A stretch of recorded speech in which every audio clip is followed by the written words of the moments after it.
Real life street stars, man. We are out here in the city with Kendra Jae, man. What's good? What's good? How are you? What's good, Dallas? Man, what's going on, man? It's a blessing to have you, man. For those that are deaf, dumb, stupid, been living under a rock, please tell them, Kendra, where are you from? Yes. And let them know what it is you do, because they may not be familiar with them. Yes. Okay, cool. My name is Kendra Jae from Sacramento, California. Currently reside in LA. Right now, I'm on a radio promo tour right now for a record that maybe some of y'all have heard, maybe you haven't. I'm gonna put you on game. It's called Seesaw featuring Sweetie. It's out now on all platforms. You can check out the music video. But before Seesaw, I was a dancer. So you may have seen me dancing behind some of your favorite artists, Beyonce, Drake, Gwen Stefani, Dua Lipa, Tyga, BB Rexa. So I got my feet wet in the dance game, and I transitioned, and now I'm here in these big shoes to take this thing as big as I can see it. Man, for those that are home that are in choreography as well, as far as the dancers, what are some things about the dance world that they might not be ready for, or they might need to know when it comes to getting behind a Drake or Beyonce and things like that? For sure. I think it's important to think of dance as a platform. I think my entire life I aspired to be an entertainer. So although I knew I was going to be an artist, I knew I was going to start with dance. But at the time, I wasn't thinking beyond dance. So when it comes to dancing, you get in, you get this experience. You got to look at it as a platform. You're touching the stage with some amazing artists, but you're also bigger than that. Like, I always knew that I was bigger than just being a background dancer. But when I was in those shoes, I was learning, I was building relationships, I was shaking hands with as many people as I could, so that whatever it was I wanted to do beyond dance, I could do, because I had built the relationships with them. So I'm not sure if that's what you were looking for. That's exactly what I'm looking for. And really what I want to know is, as far as when it comes to your dance routine, who would you say had the most rigorous dance routine that you? Hands down, I mean, Beyonce. You don't even got to finish the question. You said the word rigorous, and it was enough for me. Beyonce, it's a given, right? Drake doesn't get on stage and do choreography. So when you're dancing with an artist that dances, it's a different level of intensity. It's the most intense. There you go. Yeah.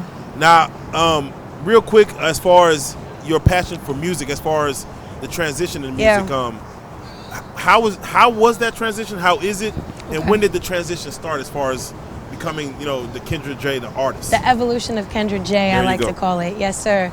Fell in love with music at a young age. I came up with my dad, putting me on to 112, Blackstreet, Earth, Wind & Fire. We was listening to the Black album in the car all the time. Jay-Z's one of my favorites, Lil Wayne. So I came up on music. My dad, literally, he's been bald as long as I can remember.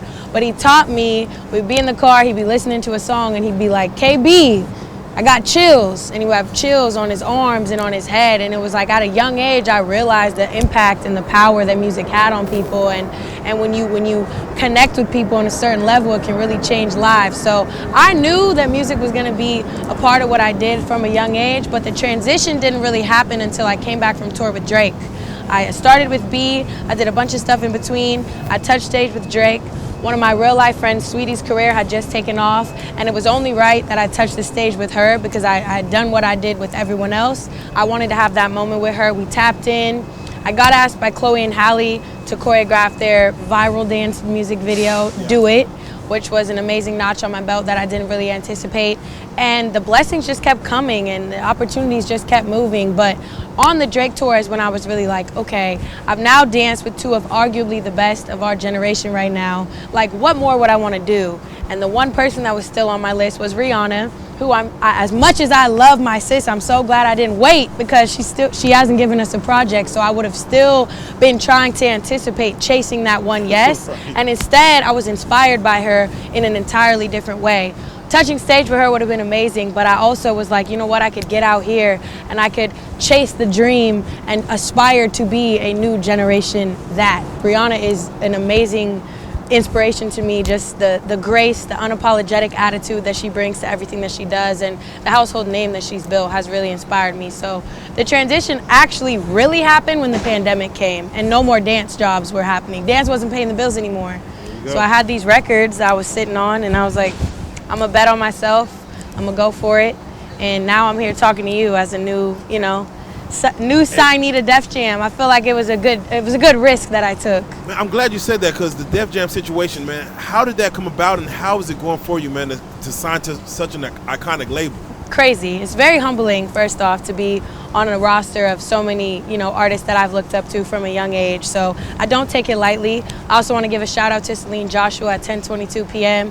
She was the first woman to really see the vision and believe in the vision. And it was really important to me to be with a team that understood who I am and who I want to be as an artist. I'm very clear on my vision. I'm very clear on what the message is. And it's very easy in this industry to get deterred. So being with Def Jam and having them support and believe and see the vision the way I do is a dream come true for sure. Yeah, I'm thankful to be here. I think Def Jam is really gonna turn it up. We were at the shout out to the Heavy Hitters DJs. We was at their retreat, and they showed your content. I know you weren't there, but man, they really felt, with the album Big, and they was really like feeling that. So I was like, even though you weren't there, trust me. Yeah. The DJs coming up, they felt that whole movement. I appreciate that. They behind you. They behind you. Thank you. That's love.